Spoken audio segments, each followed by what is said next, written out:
Good evening. I have the great pleasure of welcoming you to tonight's speaker on behalf of the faculty, staff, and administration here at Viterbo University. This presentation is sponsored by the D.B. Reinhart Ethics Institute on Ethical Leadership and the La Crosse Tribune.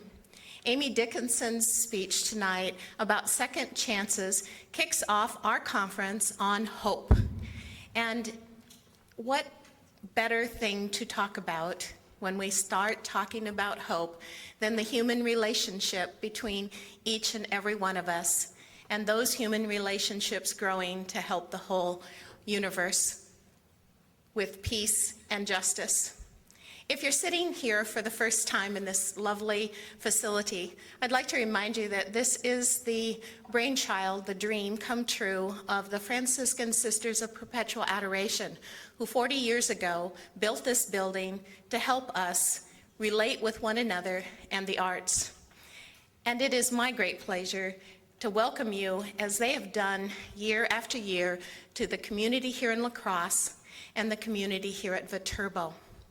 I'd like to say welcome, and I'd like to introduce Rusty Cunningham, editor of the La Crosse Tribune, to introduce tonight's speaker. Thank you.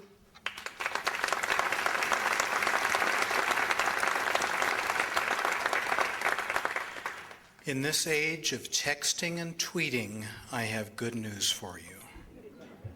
There's still room, and always will be, for a terrific storyteller. And that's exactly how her editor describes Amy Dickinson, our guest speaker this evening, a terrific storyteller.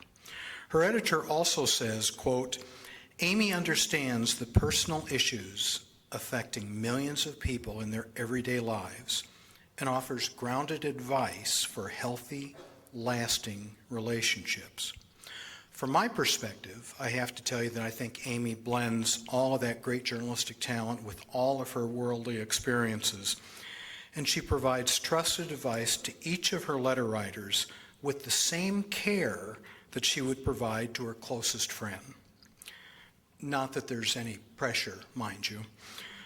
First of all, she's a distant relative of the poet Emily Dickinson. Second, you may have heard of the person who she inherited a column from, Ann Landers. She took over for Ann as the Chicago Tribune's signature advice columnist. Today, her Ask Amy column appears in the Chicago Tribune, the La Crosse Tribune, and more than 150 newspapers worldwide. Her audience, more than 22 million people read Amy every day. Amy is a popular, regular columnist on National Public Radio's popular quiz show, Wait, Wait, Don't Tell Me, broadcast on 400 radio stations nationwide. She has been a producer for NBC News, appeared on a variety of national television and radio broadcasts, and written for magazines as a freelance writer. She's also a best-selling author of the memoir, The Mighty Queens of Freeville, a story of surprising second chances. She grew up on a dairy farm in Freeville, New York, population 454, on land that has been in her family since the Revolutionary War. And while her career has taken her from New York to London, Washington, D.C. to Chicago, Amy's story shows us that you really can go home again. Ladies and gentlemen, please welcome to Viterbo University, Amy Dickinson.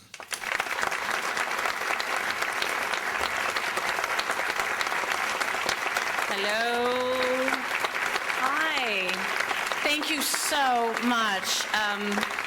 And thank you, Rusty. I'm so tickled that my column has a home in the paper here in the La Crosse Tribune. It's really an honor for me to be, well, I feel like I know a lot of you, like we've been talking to one another over the breakfast table for some time now. So, you know, a lot of you who I met before said, I feel like I know you, because it turns out we've been communicating together.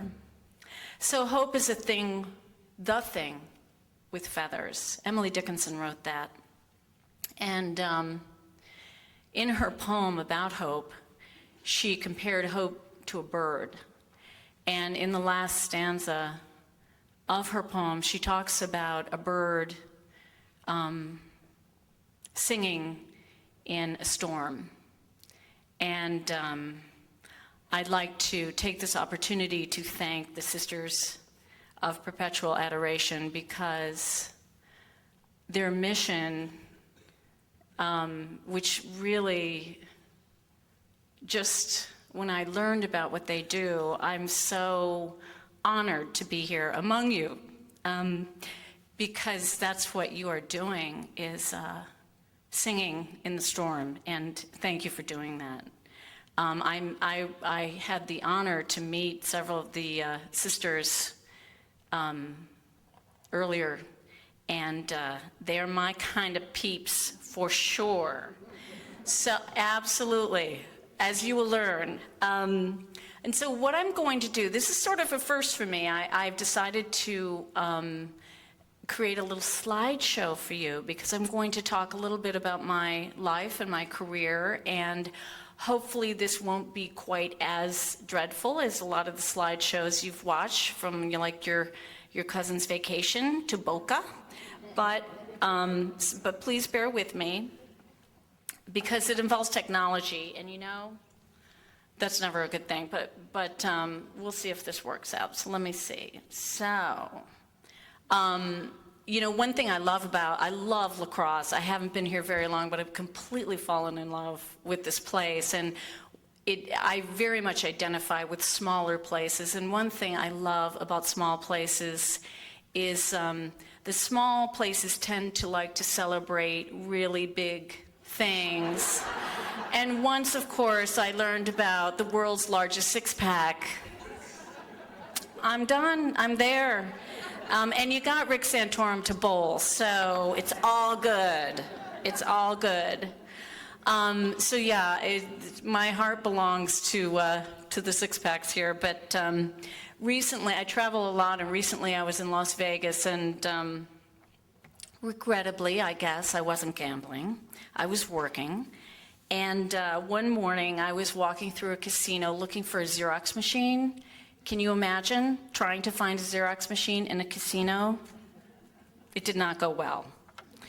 You can't even find the exit in a casino. But I was thinking about how much, in some sense, I really do love Las Vegas. For me, the noise, the excess, the rampant materialism, it's like being on another planet. And every once in a while, I wish I lived on that planet. So I have a major announcement to make. I have decided to chuck it all, move to Vegas, and become the world's oldest cocktail waitress. That's me. Or maybe I'll be a showgirl. Because, if you ask me, this world just doesn't have enough middle-aged showgirl with cellulite issues. Think about it. Some of the sisters I met earlier, we could get together, we could open our own club. And we could, instead of martinis, we could serve chai tea and watch Will and Grace reruns and be in bed by 10. Doesn't that sound perfect? It's just a thought. I can't help it. But every once in a while, I want to make a big change. But unfortunately for me, my aspirations tend to be a little inappropriate. Like the time I wanted to be a backup singer for Bon Jovi.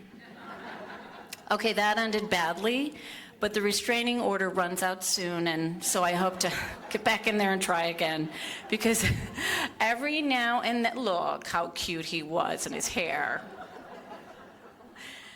Every now and then, I want to give myself a fresh start, a big honking do-over. Now, I've had plenty of second chances in my life, for sure, but I've never chosen them. It seems that all of my new beginnings started with misfortune. Like, if I could choose my best life, I'd live on my couch watching Judge Judy and eating donuts. But it seems that others most often do the choosing for us by loving us, by leaving us, or by firing, which is the most efficient way to leave any job, if you ask me, especially in the newspaper business. Lots of firings. But the big question is, once these misfortunes befall you, what happens next? But I know what you're thinking. You're thinking that I'm an advice columnist. I make my living drilling into the heart of other people's problems. So it follows that I can't possibly have any problems of my own, right? Well, unfortunately, in order to do my job, I spend a lot of time, too much time, probably, alone in a room, contemplating other people's problems. There's no issue too bizarre to get a hearing from me because, let's face it, there are a lot of people these days in personal, emotional, and financial foreclosure. So unfortunately for me, business has been very, very good. But when I go out and meet people face to face and not through the pages of the newspaper, people very often ask me a version of one question. I call it the "Who made you God?" question. Because people are very curious about how I know what I know. Well, I'm not a psychologist or a member of the clergy. I don't have an advanced degree. The fact is, I got here the hard way. I drove the back roads through marriage and divorce and raising my daughter alone. I earned my master's degree in human experience. Sometimes I feel enlightened, and other times I feel like I have a deadline. And as Rusty will tell you, in the newspaper business, there's nothing like a deadline to make you feel like you're really smart. When people meet me, they're naturally curious about how I landed what many people see as the job of a lifetime. After all, I make a living telling other people what to do. I can't really admit to being qualified, but I do have a secret weapon. Several of them, in fact. You see, I come from a family of women. My mother is one of 4 sisters, and I'm the youngest of 3. And that's my mother there, little Miss Grouchy Pants, sitting there on our farm in Freeville, New York. So she's the youngest of 4 sisters, and I'm the youngest of 3. I have several female cousins and 2 handfuls of nieces, all living within a 10-house radius along Main Street in my hometown of Freeville, New York. Yes, population 454. Now, a couple of days ago, somebody was asking me about Freeville, and he knew the title of my book is The Mighty Queens of Freeville, and he said, but what's the real name of your town? And I said, it's, Freeville. And he goes, no, but what's the real name? And I said, that is the real name. And he said, wow, that sounds made up. But it's not. Well, these women, always ready with a cup of coffee or a warmed over casserole, they taught me what I know. These are the women my daughter Emily christened the Mighty Queens of Freeville. And this is that same 4 all grown up. Mighty queens know that nothing is too much trouble. They dispense dating advice and tell you when it's time to start coloring your hair. They'll pass you the latest version of the cabbage soup diet or strategize about your promotion or your pink slip over the kitchen table. They'll ask you nicely to please stop smoking. They know from experience that a cup of coffee and a conversation can temper the pain of any heartache. Mighty queens are specialists in fresh starts. And when you find yourself facing a do-over that somebody else has imposed upon you, they will pet you like a cat and offer you a loan until payday, or the pull-out sofa, or a big box of Chardonnay. I know this because I've needed this over and over again. My family has lived on the same land in our hometown of Freeville ever since the United States government gave it to an ancestor in 1790 in exchange for service in the Revolutionary War. My father was a dairy farmer whose greatest dream for his 3 daughters was that one of us would one day be crowned the Tompkins County Dairy Princess. I know, that didn't happen. My 2 sisters and I were massive disappointments in the princess department. But as it turns out, my father wasn't much of a farmer either. Our farm failed in agonizing stages, and my father abandoned our family, leaving my mother with 4 kids to raise, a barn full of cows needing to be milked, debts, busted equipment, and the tax man at the door. My mother had never worked outside the home. It was 1972. She got a job as a typist at an office at Cornell University, making a living at a skill she said she'd learned in 8th grade. I watched my mother prevail. She did what she had to do to put food on the table. We lost our farm to foreclosure, and my sisters and I watched as our cows and all of our farm equipment was sold in an auction held right in our driveway. One night, I overheard my mother as she talked to her sisters around our kitchen table. They were circling the family wagons, giving her money and support, and doing what they could to help her survive. And they were encouraging her to get a fresh start, and I, as a little girl, got to witness that. The year I started college, my mother also started college. She was 48 years old, divorced with 4 children. She went on to get her bachelor's degree in 4 years, and then my mother got her master's degree. And then my mother became a professor at Cornell University, the same place where she had been a typist. You see, my mom had learned a few things during her 25 years as a farm wife, not only about perseverance. She was probably the only professor at Cornell who read Tolstoy for work and made pickles for pleasure. And my father, well, he went on to get married 5 more times and lived briefly in his van. I escaped to college and then developed a career in the news business, eventually becoming a producer for NBC News in New York. My husband, who I'd met at Georgetown, was a correspondent for CBS. We were on our way to becoming one of those media couples you read about in the arts and leisure section of the New York Times. We lived in New York, and then we moved to London. But fortunately, for the purposes of my understanding of the human condition, that marriage did not last. And when I say it didn't last, I mean that it had the shelf life of a wheel of brie. Pretty brief. During a really hot and humid June 20 years ago, I landed in Washington, D.C. as a single mom with my daughter, Emily. She was 2. I figured I had the best chance of finding work in Washington, but with my divorce settlement, I also bought a little house in my hometown of Freeville, right next to our family's homestead, which my great-grandfather built in 1870. What a great investment that dinky little house turned out to be. Not the house itself, mind you. Nothing goes up in value in that part of the world, but it was about casting my lot in with my people. The women in my family surrounded and enfolded me after my divorce, as I knew they would. Knowing that these women were watching my back gave me the courage and the freedom to start a new chapter in my life.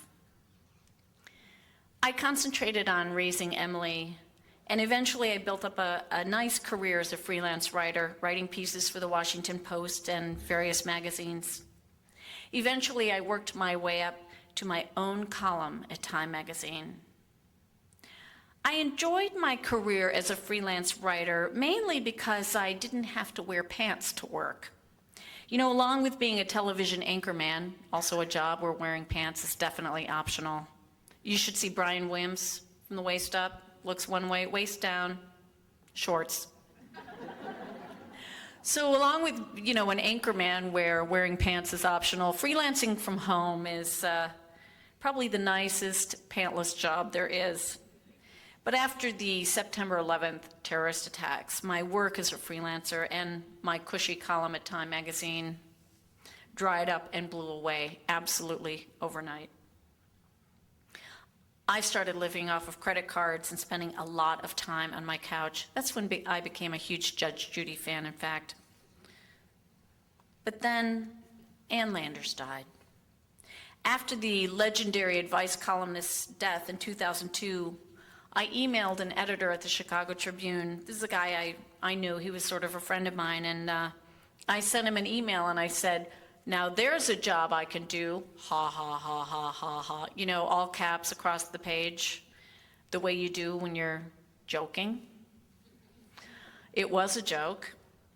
And it was a joke that really got out of hand, rose up and swallowed up my life. About a month after Ann Landers' death, the Tribune asked me to try out for the job. They told me they were looking seriously at about 10 people, although hundreds came out of the woodwork claiming to be the rightful heirs to the Ann Landers column. I mean, it was amazing, including my editor's mom. She said, how do you say no to your own mom? They winnowed it down to 10 people. And how they did this was they sent each of the 10 people 5 sample questions. We were each given the same 5 questions, all pulled from various Ann Landers columns over the years. And I was told that we had a week to answer these 5 questions. And it was summer, and my daughter Emily and I were living in our dinky little house on Main Street in Freeville. And so I answered my 5 questions with the kind of confidence that you can only fake. I sent them back that afternoon. I just shot them right back, and the editor received them, and he said, no, I don't even want to look at these. Please, please, please take a week. Everybody gets a week, so please take it. And I thought about it. I knew I could take my sample questions down the street to my mom's house, sit on her porch, and go over my answers with my own little posse of life advisors. There are 2 of them.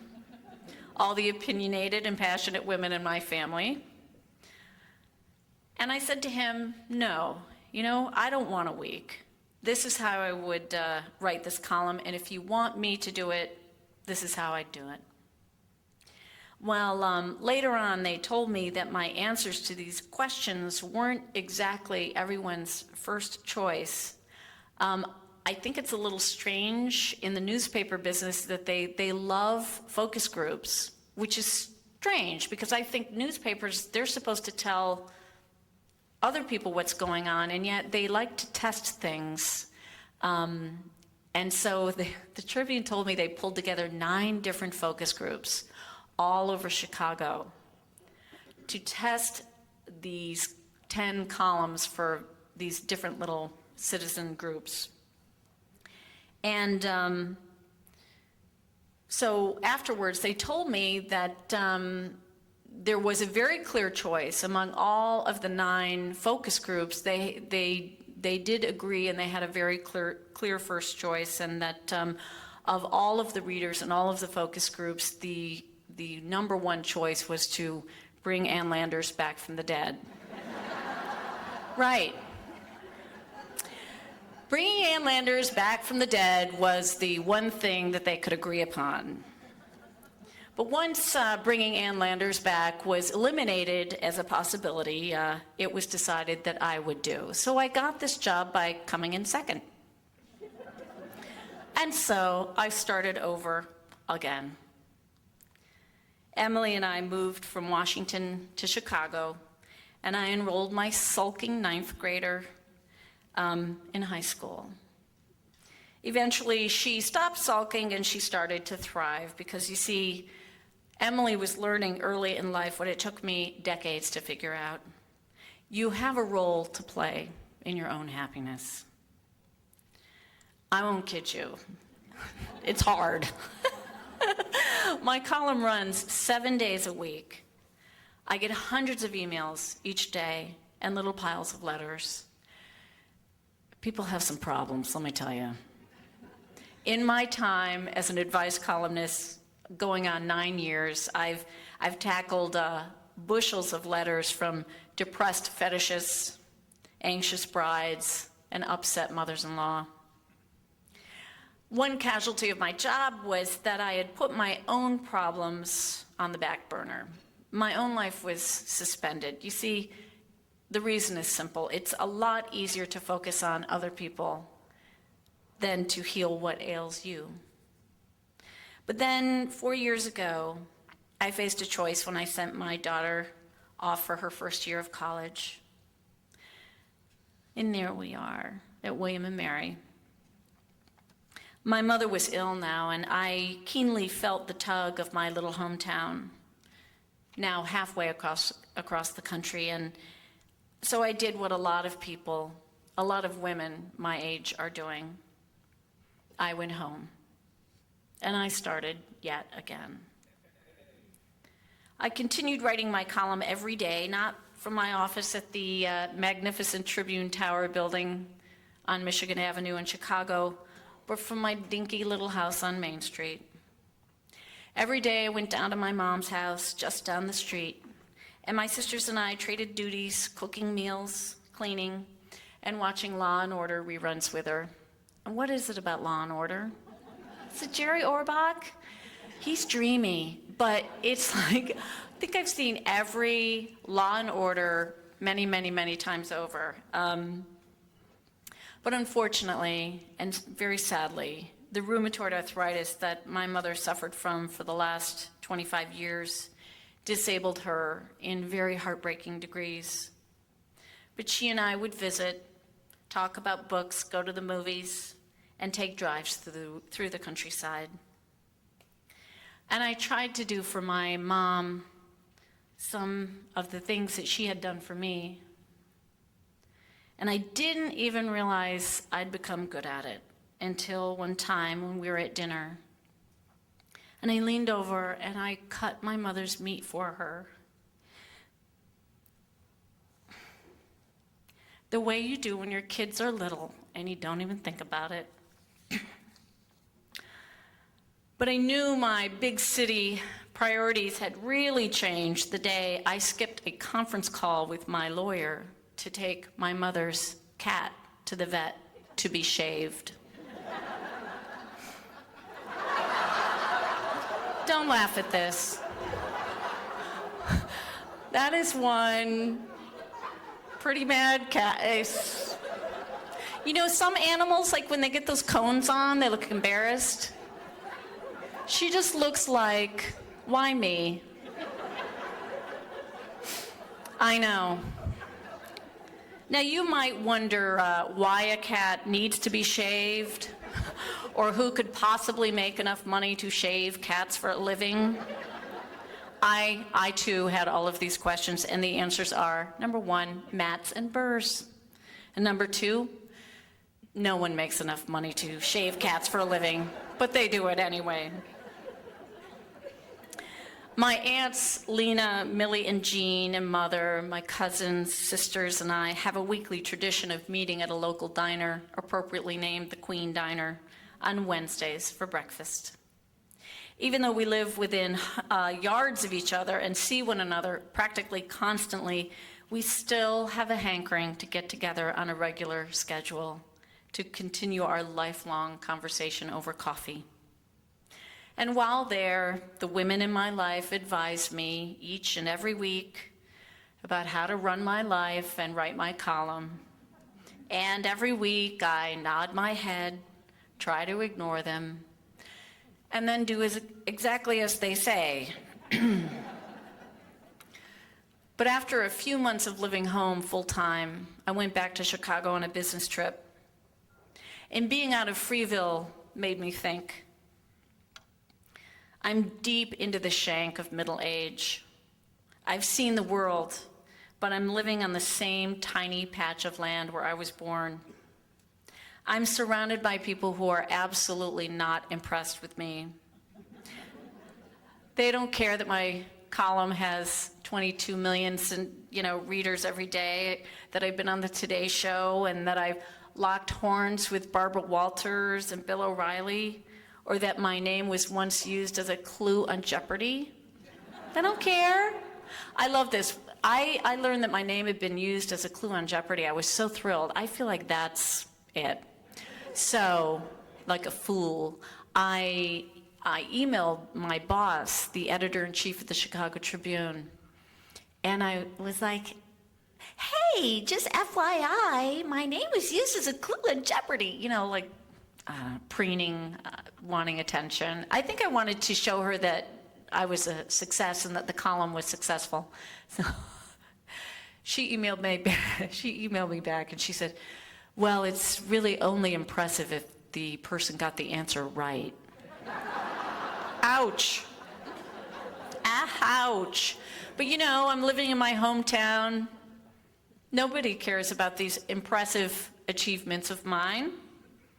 They remember what a doofus I was in high school. My nemesis of 30 years ago from the cheerleading squad, Pepper, that's her. She will get you. Well, Pepper works at the local gynecologist's office, and when I saw her at our reunion last summer, she said to me, oh, Amy, you cut your hair. And I said, yeah, Pepper, I did cut my hair in 1982. Like responding just like the high schooler I still felt I was. And of course, given my luck, I think we all know that when it's time for me to get that next pap smear, I think we know who's going to be snapping her gloves into place. Because that's the way it goes.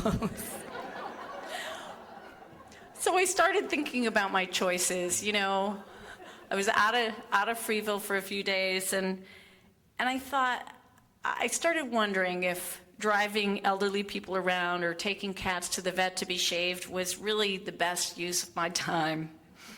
I still had a daily column to write and professional prospects to explore. And there I was, almost 50, and I finally realized what it meant to be an adult, to give with absolutely no possibility that I would be rewarded. I used to think that being a parent defined my adulthood.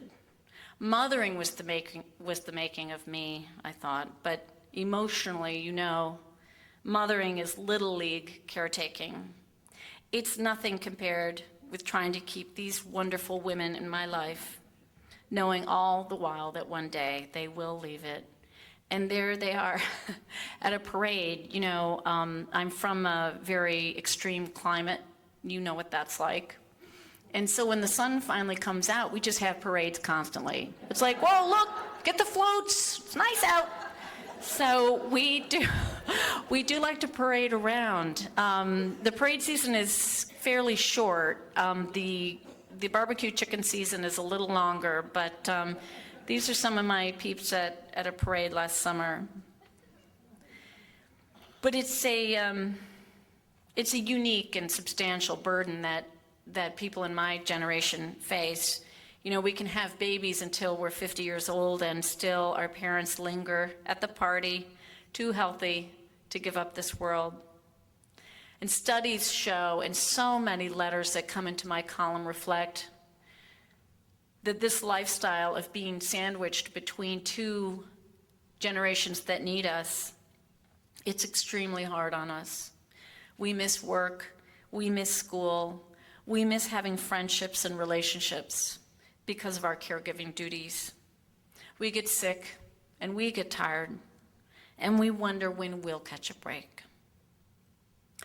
I had been single for 17 years, and that's me obviously going through an old Life magazine looking for guys, I guess.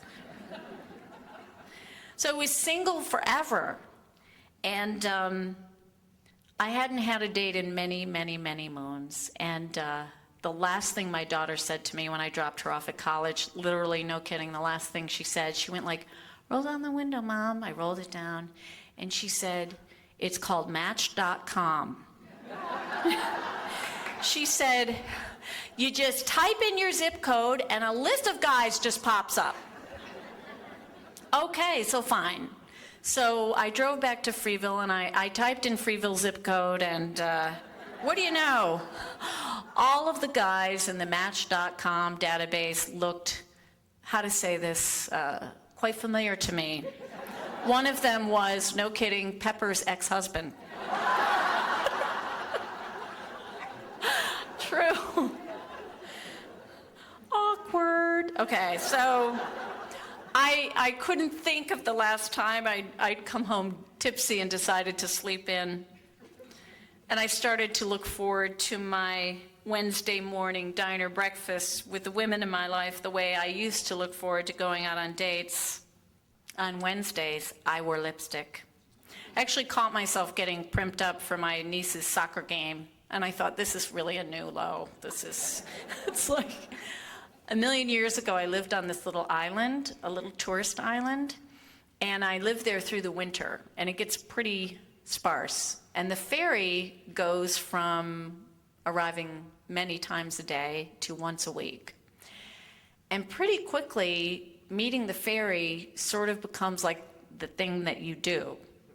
And I found myself getting all dressed up to meet the ferry, even though, and everybody showed up. And we would stand there and watch them like unload the toilet paper and then we'd leave. It was awesome.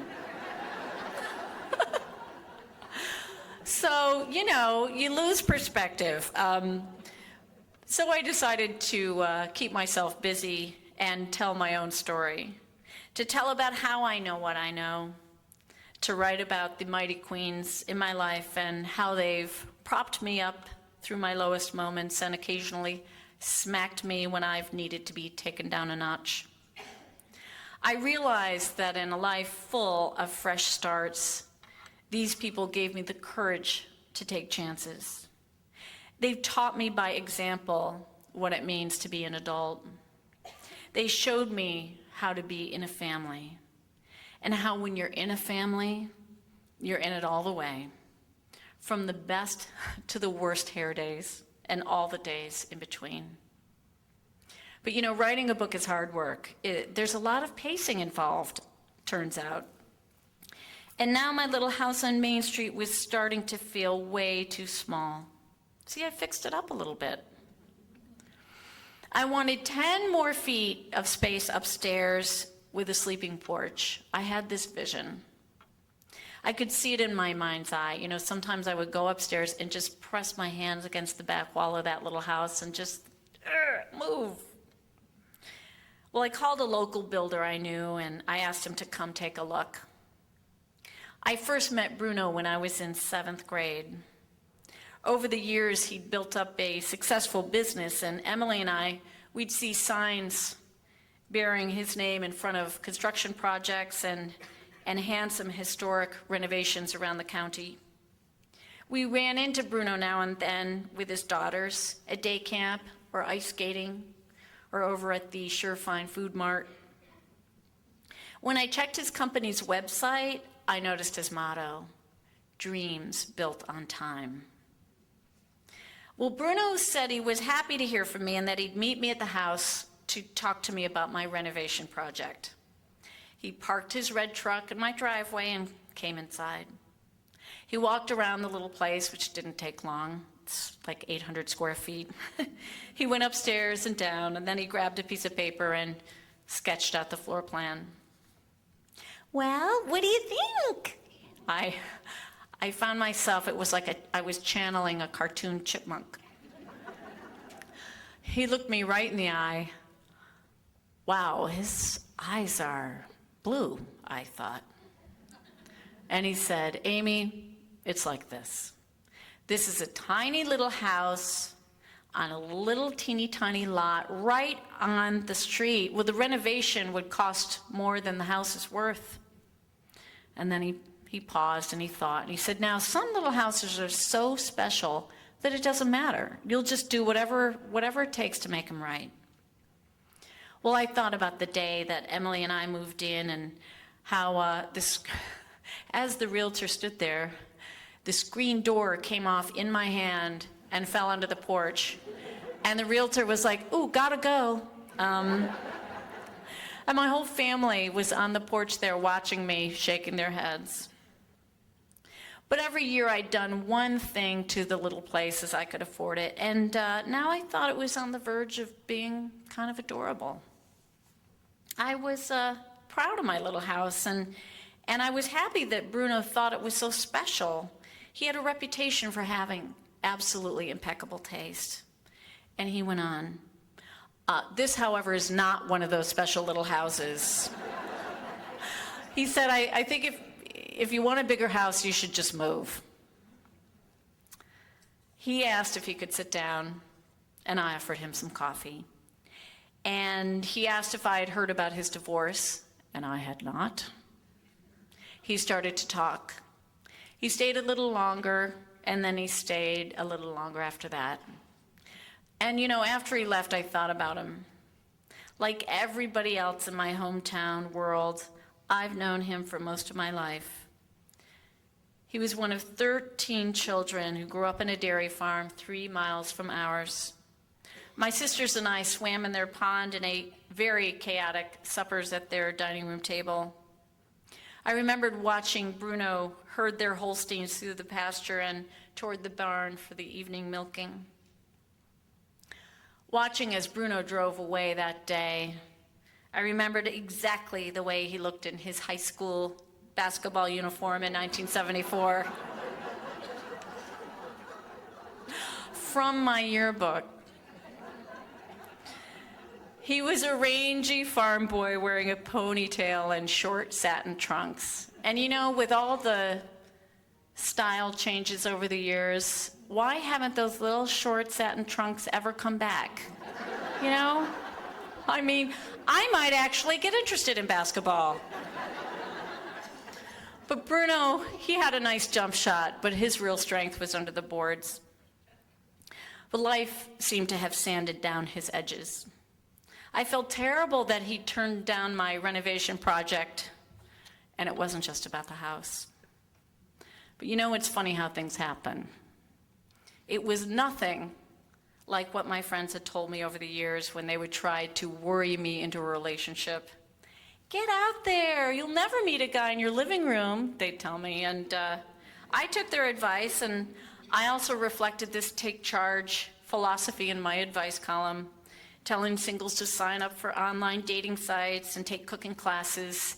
And I did all of these things. In fact, I'm here to tell you, I took a polka class.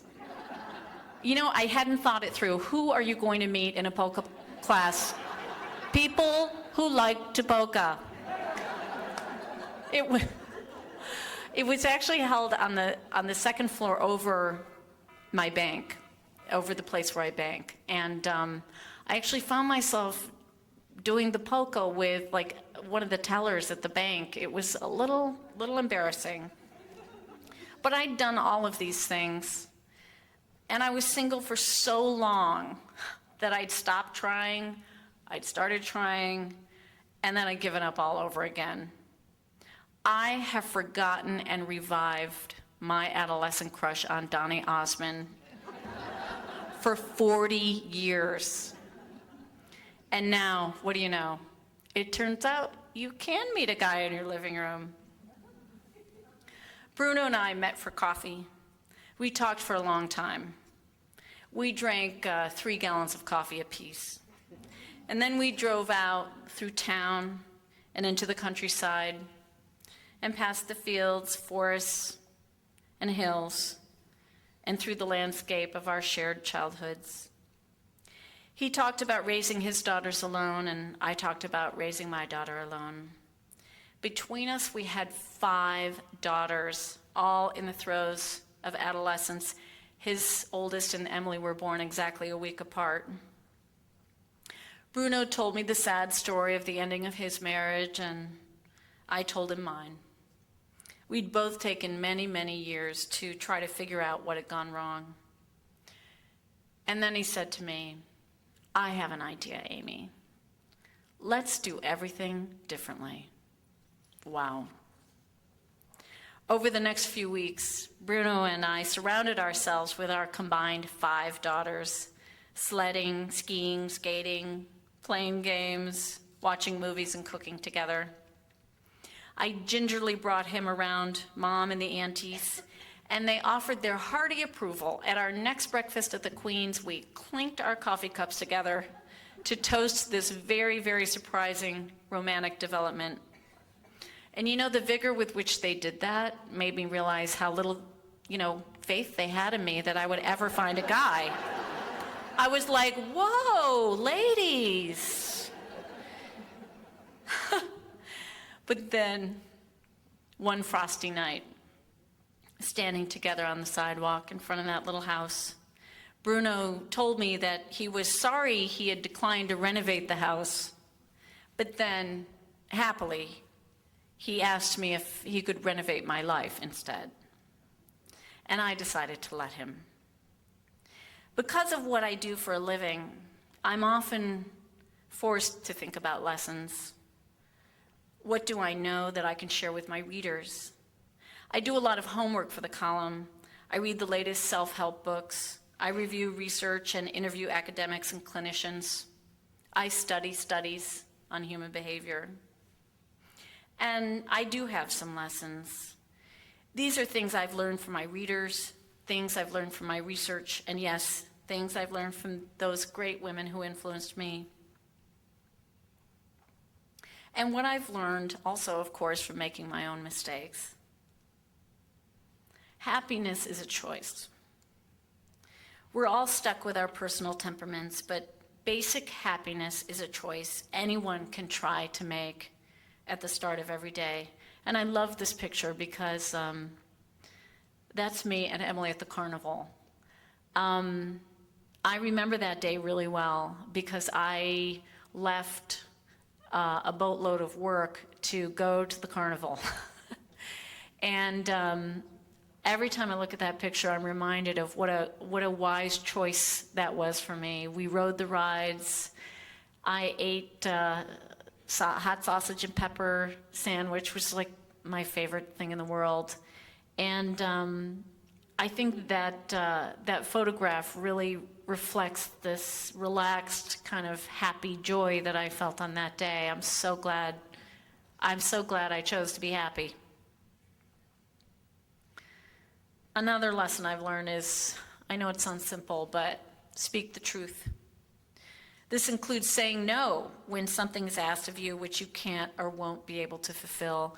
I'm shocked at how often I get letters sent to me from people who want to say no but don't know how. Another lesson is take good care of yourself. Pay attention to your own spiritual and physical needs. This is especially challenging but so important when you're a caregiver for other people. And when you're feeling overwhelmed, look for inspiration. Look for inspiration and let it find you. But of course, the key to a happy life, the real key is forgiveness. Think about it. If you can forgive someone, those personal rifts and challenges in your own life will fall away. And if you can ask someone else to forgive you, you give them the same opportunity. I think I was always better at forgiving than in asking for forgiveness, and I now realize how important that is. On our wedding day, our 5 daughters stood up with us as witnesses to our union.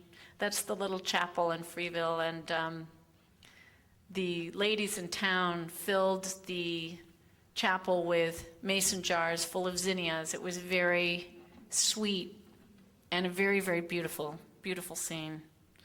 And all our kids stood up with us, and it seemed like everyone in Freeville was there. But I took the opportunity just before we said our vows to look out into that tiny little congregation and locate the mighty queens of my life, these wonderful women, and thank them. I thought about all they'd done for me and all they'd taught me. I thought about how fortunate I am to have witnesses to my story. These women had seen me through the roughest times, and now they were there to share my joy. And the final and the most recent gift they gave me is the knowledge that each of us can have a happy ending, and that's me and Bruno and all of our kids. So we all get to have a happy ending, but it really, really, really helps if you have a happy before. And that's, can you see that's little Emily on the left and big Emily on the left? That's kind of, I'm wearing the same clothes. She had to change her clothes for those two pictures. Imagine. And so that's really the message of my life. I know it. I think I started out being an advice columnist with all these lofty ideas about sort of, you know, when there are books, the prescriptions for happiness. But of course, I now know what any common sense, you know, grandma, grandpa knows, which is that you boil your life down to these very, very basic, simple truths. And I guess I'm living proof that it works. And so thank you very, very much for having me here. And I'd be happy to take some questions. Thank you.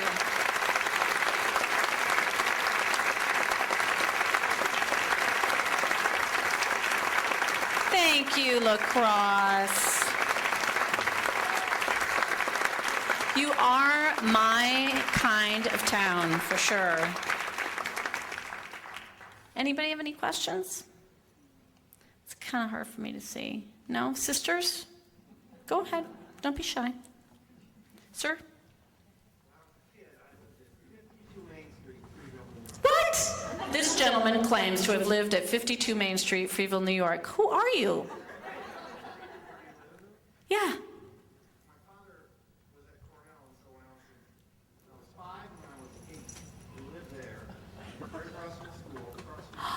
His father was at Cornell, and this gentleman lived on Main Street, just a few houses down. That I knew Mrs. Fitz very, very well. That is amazing. Well, look! Yay! Wow. Well, thank you. That's pretty amazing. That's amazing. It is a small world after all. Any other relatives in the audience? Anybody? Yes, you remember the pine trees that grow along. Yeah, they grow along the creek there. They're still there. It's like, I used to go through these, it was like a cathedral. It still is, these towering pine trees. It has not changed at all.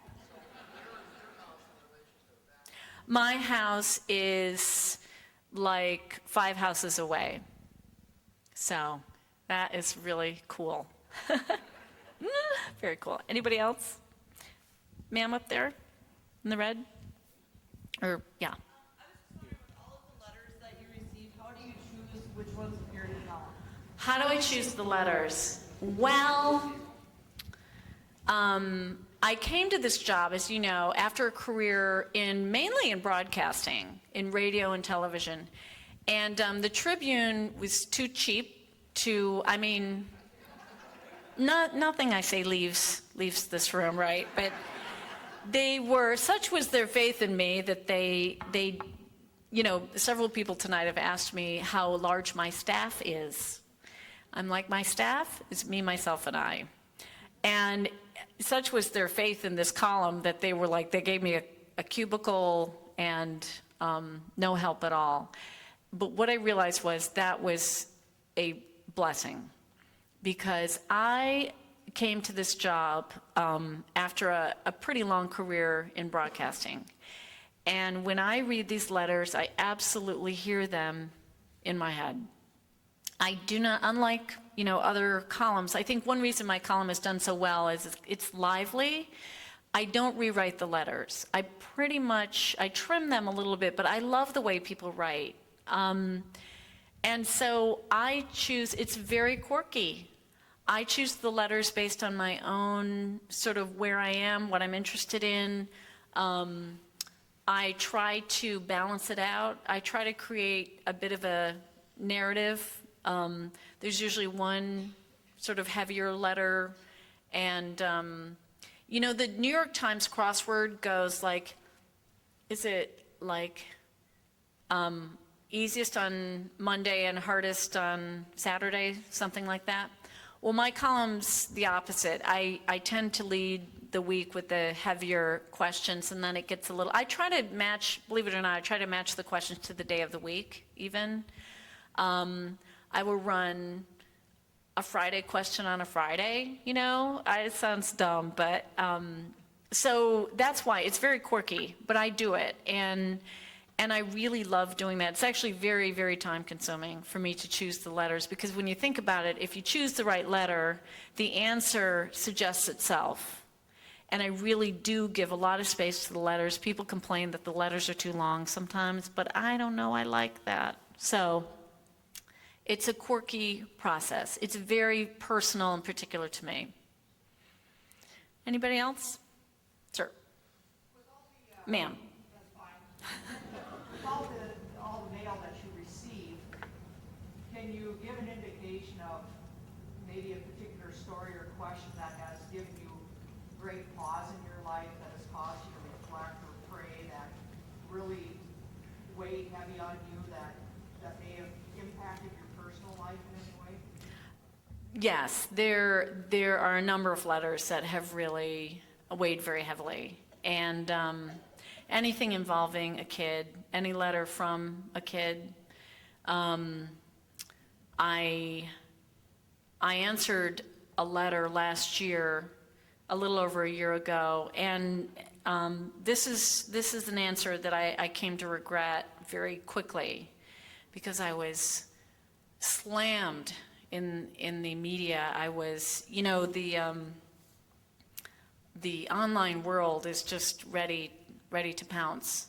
And I got a letter from a college girl, and she said that she had been to a frat party, and she had gotten drunk, and she was with this guy, and she told him, I don't want to have sex with you. But then she went to his room, and she said, even though I didn't want to, I did anyway. I was drunk, he was drunk. I never said no. And she said, so is that rape? What a question. You know, that was such an amazing question.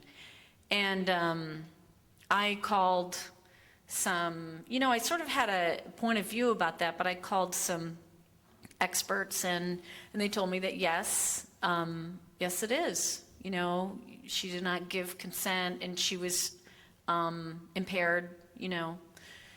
But, and I repeated that, and I gave her some recommendations about what to do now, and it definitely involved getting him, you know, going to the powers that be at the university, because I said that if he does not know that he was also impaired, and if he does not know that this is wrong, then he will do it again, or it will happen again. But then I also said, you need to think about your own choices too. And that's where I really got into trouble. I mean, I you know, I have a kid that age, and I basically said that drinking, you know, like that to excess in that atmosphere is like walking down a dark alley. And that was a very, very, very controversial statement of mine, and I really got slammed for it, as if I was blaming her. And so that created a lot of controversy, and that was a very tough time. But that's been the hardest. But yeah, a lot of the questions that come in, I actually have a couple I'm saving because I'm doing some reporting and research, and I really do try to, if it's too hard for me, I like to quote somebody else so they can take the blame, you know? You know what I'm saying? Yes, thank you. Thank you. Anybody else? way in the back, someone? Oh, sir. You know, it occurs to me that you've given us a parable of hope in your talk, Thank you. which fits beautifully with our conference. Thank you. And I want to say that this impulse towards hope is not just something that occurs on your individual level. It's something that marks this nation. This is a nation of second chances. I know, because growing up in England in the 50s, you were expected to follow what your fathers and grandfathers did. If you didn't, you were considered a show-off, somebody odd. And also I want to add, there's something very Emersonian about your talk. In one of his essays, I forget which one, Emerson says every person should, in their lives, be a bricklayer, a farmer, a businessman, a tailor, or something of that sort, wearing out these multiple roles. So I want to commend you for giving us a parable of hope in a very Emersonian American way. Well, thank you so much. Oh, that's so sweet. That's so, so sweet. You know, I'd like to think that when I was preparing my remarks, I thought I would set out to provide a beacon of hope in an Emersonian way, but I'm not that smart. But I appreciate that so much. And like I said, when I learned that this conference was launching today and that the theme was hope, I did take another look at this beautiful Emily Dickinson poem, and I agree with you. I think that this is a nation of strivers, and hope is the fuel that keeps us going. So thank you for saying that. I appreciate it. Okay, last question here now. Those that know something about technology have some concern about the impact of technology on our children and our grandchildren's lives. What do you see happening with technology and our young kids' lives? Right. This is an awesome question. It's about the role of technology and how it's transforming relationships. Well, let me tell you a letter I just got that I literally do not know how to answer this. A mom wrote in and she said, I happened to see my daughter's email account. She's 13. And she said, my daughter's been playing an online game for over a year, which is very, very common.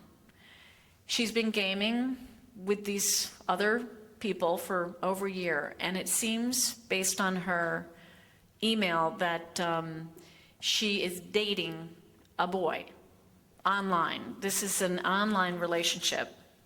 And the mom goes through the concerns. Is this really a kid? Is it, it's a very smart letter. She has figured out every single thing to be worried about. She is. And she said, what do I do? She said, part of me reflexively wants to just shut it down. But I don't know if that's the right thing to do. And I agree, because this is really going to be a tough letter to tackle, because I feel that for some kids, when I run this letter, people are going to say to me, it's not real, but this world, this online world is real. These relationships are real. They're not tactile face-to-face, but they're real, they exist, they're relating to one another, and they're having feelings, and they're expressing their feelings, but it's so, so, so challenging. I don't know, I'm deciding pretty much to go off Facebook. I mean, it's easy for me because I have other choices. I think it's very hard to, I think it's important to be transparent with our kids. I came into a household with all these kids, and they didn't have a television, and they didn't listen to the radio, and they were not culturally literate, I would say. And Bruno, when I came into the household, he's, 3 or 4 years ago, he said to me, I'll get satellite TV, whatever you need, because, this is my business. I have to, I have to watch NCIS. Otherwise, I can't do my job. And obviously I'm on National Public Radio, so I do minimum have to listen to the radio. Well, I ended up saying, you know what? I lived in the household for a while, and I realized it was too late. His kids simply were too old to learn about true media literacy, which is making choices as you mature and learning to discern. And I said to him, if we got TV in this household, it would ruin these kids, because they didn't possess any media discernment. We do not look over our kids' shoulders, and we don't insist that they friend us on Facebook, but they friend other family members. And here's where having good relationships helps.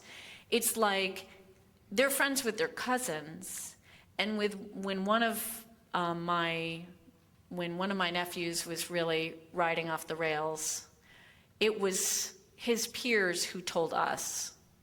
And that's one benefit, obviously, of having really close relationships and trusting relationships between the generations and aunts and uncles, and because it was his peers who alerted us. And so it is a very sort of self-regulating and self-policing environment, honestly. So we do not, although I have a 12-year-old niece and her parents do not let her have a Facebook account, which is a little unusual because a lot of 12-year-olds are doing it. So we try to be careful. But it's tough. But it's their world, It's like these are the hazards of the landscape for young people. And they have to learn to navigate this with their parents' guidance and mentoring. And that's why, as I say, it's so important that these actual real-world relationships are functioning and positive, because it's a lot to navigate. So, well, thank you all so much. I'd be happy to sign books back there. Thank you. Thank you.